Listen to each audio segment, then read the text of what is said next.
आसाम में एनआरसी का मामला अभी भी ख़त्म नहीं हुआ है।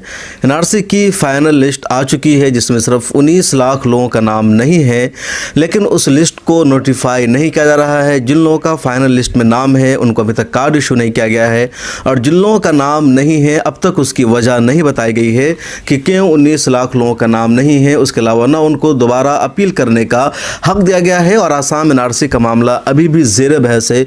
सुप्रीम कोर्ट में आसाम एनआरसी से मुताल्लिक़ कुल 15 मुकदमे ज़ेर समात हैं, और all India United democratic front इस मुकदमा को लड़ रही है। उसके अलावा जमीयत उलमाए आसाम भी इस मुकदमा को देख रही है। कुल मिलाकर के कहिए कि मौलाना बदरुद्दीन अजमल साहब all India United democratic front और जमीयत उलमा आसाम के प्लेटफॉर्म के ज़रिए सुप्रीम कोर्ट में अभी भी आसाम की एनआरसी का मामला देख रहे हैं, मुकदमा लड़ रहे हैं। मेरे साथ मौजूद हैं मौलाना फजलुल करीम कासमी। आप all India United democratic front के जनरल सेक्रेटरी हैं और आसाम जमीयत के आप एडिशनल सेक्रेटरी जनरल हैं। इनसे बातचीत करते हैं, जानते हैं कि आसाम एनआरसी का जो मामला है वो कहाँ तक पहुँचा हुआ है, क्यों अटका हुआ है, और इन दिनों असम के मुसलमानों को या दूसरे शहरियों को एनआरसी वजह से किस तरह की दिक्कतों का सामना करना पड़ रहा है। मौलाना फजलुल करीम, मिल्लत टाइम्स में खुशामदीद। अल्हम्दुलिल्लाह, शुक्रिया। सबसे पहले तो ये जानना चाहेंगे कि 2 साल पहले ही आसाम एनआरसी की फ़ाइनल लिस्ट आ चुकी है जिसमें सिर्फ 19 लाख लोगों का नाम नहीं है। लोगों को लगा कि जो एक साजिश रची जा रही थी मुसलमानों का नाम शामिल नहीं करने की, तो वो साजिश कामयाब नहीं हुई। सिर्फ 19 लाख लोगों का नाम नहीं था और उसमें भी सिर्फ 6-7 लाख मुसलमान बकिया दूसरे हैं।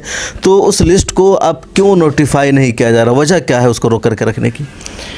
वही बात है, वही हम लोगों का मांग है। जमीयत उलमा की तरफ से बार बार यही कहा जा रहा है। सुप्रीम कोर्ट में हम लोगों ने अपील भी किया है और दरख्वास्त डाल दी गई है। इधर मेमोरेंडम भी हम लोगों ने दिया है, राष्ट्रपति को भी दिया है, होम मिनिस्ट्री को भी दिया है और हमारे पीएम साहब को भी दिया है। तो हमारा मांग यही है, जबकि फ़ाइनल लिस्ट निकल गई है तो ये जो एनआरसी रूल जो बनाया गया था, मॉडलिटी जो बनाया गया था, तो उसमें एनआरसी रूल के मुताबिक इनको राष्ट्रीय शिनाख्त कार्ड यानी वो आइडेंटिटी कार्ड इनको दे देना चाहिए। हम लोगों का यही मांग है कि आइडेंटिटी आप लोग दे दीजिए, लेकिन अभी तक होम मिनिस्ट्री की तरफ से या सरकार की तरफ से इसको नोटिफाई नहीं किया गया है, नोटिफिकेशन नहीं दिया है कि एनआरसी मान लिया गया है। ये नोटिफिकेशन नहीं आया है, लेकिन सुप्रीम कोर्ट ने तो कह दिया है। इसके बावजूद होम मिनिस्ट्री ने भी कह दिया है कि ये तो है, वो फाइनल लिस्ट है। बट रीज़न क्या है? ये सरकार खुद चाह रही थी एनआरसी हो, मुसलमान विरोध कर रहे थे कि जानबूझ करके एनआरसी के नाम पर उनकी शहरियत छीनने की साजिश रची जा रही है। जब एनआरसी हो गई है, सुप्रीम कोर्ट की निगरानी में हुआ, तब सरकार नोटिफाई क्यों नहीं कर रही? अब सरकार को क्या प्रॉब्लम आ रही है, हालांकि पहले सरकार खुद करने के लिए बेचैन थी? इसमें एक वजह ये भी है, वहाँ एक सम्मिलित महासंघ नाम का एक तंजीम है जिनकी तरफ से यहाँ सुप्रीम कोर्ट में एक केस दे दिया गया है। वो एक मुकदमा दिया है कि वो जो एनआरसी हुआ है वो एनआरसी का कट ऑफ ईयर क्या हो। एनआरसी का कट ऑफ ईयर 1951 हो या 1971 हो। ये इन लोगों ने केस दिया है क्योंकि पूरे हिंदुस्तान के लिए जो कट ऑफ ईयर एनआरसी का जो कट ऑफ ईयर होगा ये 51 होगा, 1951। तो आसाम के लिए 71 क्यों है? तो हम लोगों का ये कहना है, हम लोगों का नहीं, काफ़ी तंजीमों का ये कहना है, काफ़ी लोगों ने ये यहाँ आया भी फाइल किया है सुप्रीम कोर्ट में इस केस के मातहत।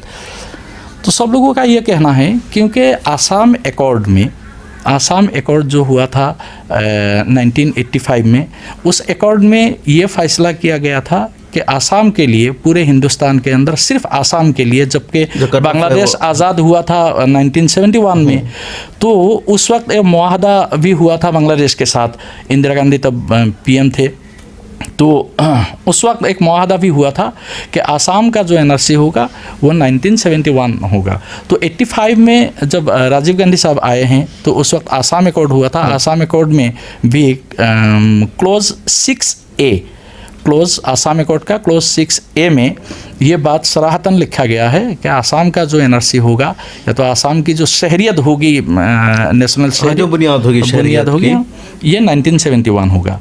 तो जी बिल्कुल, हम 90 से अपने ऑडियंस को यहाँ पर बता दें कि हिंदुस्तान में जो शहरियत की बुनियाद है वो 1951 मानी जाती है। आज़ादी के बाद 1951 में पहला सर्वे हुआ था, हिंदुस्तान एक था, पाकिस्तान बना, तो 1951 में पहला सर्वे हुआ और सेंसस में माना गया कि 1951 में जितने लोग उस वक्त भारत में मौजूद थे वो तमाम हिंदुस्तान के शहरी तस्लीम किए गए। उसके बाद फिर शहरियत के कानून में कई सारी तरमीम हुई कि अगर बाप पहले से है और बेटा है या नहीं है, लेकिन जो बुनियादी कट ऑफ है वो 1951 है। लेकिन आसाम का जो कट ऑफ है 1971 माना गया, और इस वजह से कि बांग्लादेश उस वक्त पाकिस्तान से आज़ाद नहीं हुआ था और एक हिंदुस्तान और बांग्लादेश के दरमियान अच्छे ताल्लुकात थे, तो इस वजह से कहा गया कि 1971 है वो कट ऑफ होगा। अब सुप्रीम कोर्ट में यही मामला चल रहा है और जो RSS इस तरह की तंजीमें हैं उसकी ज़िद है कि आसाम का जो कट ऑफ ईयर है वो भी 1951 होना चाहिए।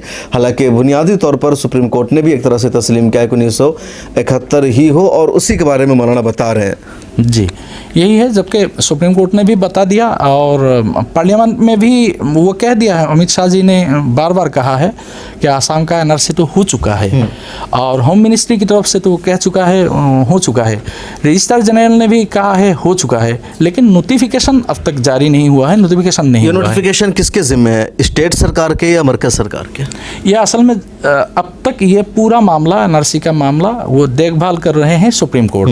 अब सुप्रीम कोर्ट को ये करना चाहिए, ये रजिस्ट्रार जनरल साहब को दे देना चाहिए। तो होम मिनिस्ट्री की तरफ से अगर कह दिया गया है, लेकिन वो नोटिफिकेशन कर सकते हैं। होम मिनिस्ट्री नोटिफिकेशन करके रजिस्ट्रार जनरल के मातहत ये नोटिफिकेशन हो सकता है। तो उसके बाद रजिस्ट्रार जनरल ही इनके जिम्मेदारी है और उनकी तरफ से ही वो जो नेशनल जो आई कार्ड देगा, वो आइडेंटिटी कार्ड दे देगा, वो देना चाहिए रूल के हिसाब से। जी बिल्कुल। अच्छा, 19 लाख लोग जिनका नाम नहीं है तो उनका मसला क्या है? क्या उनको शहरियत नहीं मिलेगी? किस बुनियाद पर उनका नाम खारिज किया गया? यही रूल के मुताबिक, यानी NRC बनने का जो रूल था, रूल्स के मुताबिक जो सुप्रीम कोर्ट ने जो रूल बना के दिया था, जो पास भी हुआ था, गाइडलाइंस तय किया गया गाइडलाइन NRC के लिए। तो उस गाइडलाइन के एतबार से जिन लोगों का नाम नहीं आया है, 19 लाख लोगों का, इनको रीज़न बताना चाहिए आप लोगों का क्यों नाम नहीं आया। वो लिखित होना चाहिए जी। वो लिखित हर नोडल ऑफिसर इनको वो लिखित रीज़न देगा। वो रीज़न लेके वो कोर्ट में जाएगा। FT आपको मालूम है, फॉरेनर्स ट्रिब्यूनल ये पूरे हिंदुस्तान में कहीं नहीं है, आसाम में है। तकरीबन 100 के लगभग 100 ट्रिब्यूनल्स है, अदालत है। इसके लिए स्पेशल बनाया गया है NRC के लिए डी वोटर्स के लिए बनाया गया है। वहीं जाएगा ये केस। वहाँ केस तब जाएगा जब ये रीज़न बताएगा। रीज़न बताने के बाद ये मान लीजिए किसी का नाम नहीं आया है, क्यों नहीं आया है? हो सकता है इनके कागजात नहीं है, हो सकता है वो बांग्लादेशी हो, कुछ भी हो। जो रीज़न बताएगा वो रीज़न जाना चाहिए कोर्ट में। कोर्ट में जाने के बाद FT फैसला करेगा इसका नाम आना चाहिए या नहीं आना चाहिए। अगर आना चाहिए तो आ जाएगा, अगर नहीं आना चाहिए तो नहीं आएगा। तो ऐसा होगा रूल के हिसाब से। तो वो रीज़न नहीं बता रहे हैं और अपील का चांस देना था, लेकिन अपील का चांस वो भी नहीं दे रहे हैं। कोर्ट में ये मसला ज़ेर बहस आया, सुप्रीम कोर्ट ने क्या कहा इस बारे में? सुप्रीम कोर्ट ने तो अभी कॉन्स्टिट्यूशनल बेंच पे हम लोगों ने एक केस दिया था। केस मतलब IA फाइल किया था। इस केस के मातहत हम लोगों ने ये मांगा था, ये जो कॉन्स्टिट्यूशनल मैटर है तो कॉन्स्टिट्यूशनल बेंच में जाना चाहिए। अच्छा। ये हम लोगों ने कहा था और हमारे हक में भी ये फैसला हुआ है अल्हम्दुलिल्लाह, और इसको कॉन्स्टिट्यूशनल बेंच में दे दिया गया है। अब कॉन्स्टिट्यूशनल बेंच तब से तो बैठी नहीं थी, अभी नई बनी है, फिलहाल बैठी है। अब तो सुप्रीम कोर्ट में जैसे कि ऑफ द रिकॉर्ड अभी आप बातचीत कर रहे थे कि अभी कुल 15 मुकदमे आप लड़ रहे हैं। 6 मुकदमों में पहले आपको जीत हुई है, जो आपका मौक़िफ़ था उसके मुताबिक सुप्रीम कोर्ट ने फैसला सुनाया, और 15 मुकदमे अभी भी ज़ेर बहस हैं। तो वो उसमें जो अहम मुकदमे हैं वो क्या है, क्या निकात है जिन पर आप सुप्रीम कोर्ट से अपने मौक़िफ़ के मुताबिक फ़ैसला चाहते हैं? हाँ, ये हम लोगों ने 2 केसेस हैं। एक केसेस है कट ऑफ ईयर, यानी Cut off year। Assam accord में जो क्लॉज 6 है, ये क्लॉज 6 में ये लिखा हुआ है सराहतन कि 71 को लेकर वो कट ऑफ ईयर मान के cut off year मानना है, होना बिल्कुल, चाहिए। शरीयत को। इसको उठा देना है। किसी ने केस किया है, सम्मिलित महासंघ एक आहोम संगठन भी है, इन लोगों ने केस किया है, ये क्लॉज 6 जो आसाम अकॉर्ड बना था ये गलत बना था, इसको उठा देना चाहिए। असम अकॉर्ड के खिलाफ ही केस कर दिया। हाँ, खिलाफ केस कर दिया। और एक है एनआरसी का कट ऑफ ईयर क्या होगा, ये अलग केस है, और क्लॉज 6 उठाना ये अलग केस है। दो अलग अलग, दोनों को टैग कर दिया गया है, एक साथ दोनों केस चल रहे हैं अभी।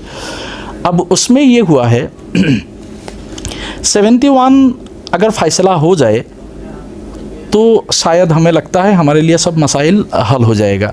इसमें कुछ छोटे छोटे केसेस भी हैं। छोटे छोटे केसेस कैसे हैं? एक ट्रांसफरेंट केस है। ट्रांसफर मतलब क्या है? मान लीजिए किसी एक ज़िले का लोग किसी दूसरे ज़िले में गया है, तो वहाँ की पुलिस जो है वहाँ केस दायर कर दिया है, डाउटफुल वोटर बना दिया है, वहाँ केस चल रहा है। इनको पता ही नहीं चलता है ये दूसरे डिस्ट्रिक्ट में रहता है। 500 किलोमीटर दूर एक ज़िले में जाके इनको नोटिस दिया नहीं जाता है, या तो नोटिस इनको मिलता नहीं है, जिसकी वजह से इनको पता ही नहीं चलता है वहाँ इनका केस चल रहा है, जिसकी वजह से नाम लिख दिया जाता है, एक्स पार्टी राय हो जाती है। तो जहाँ ये रहते हैं वहाँ भी इनको फिर वोट देने का राइट नहीं होता है। राइट नहीं होता है। जो डी वोटर्स हैं इनको वोट देने का राइट नहीं होता है, ये मुश्किल है।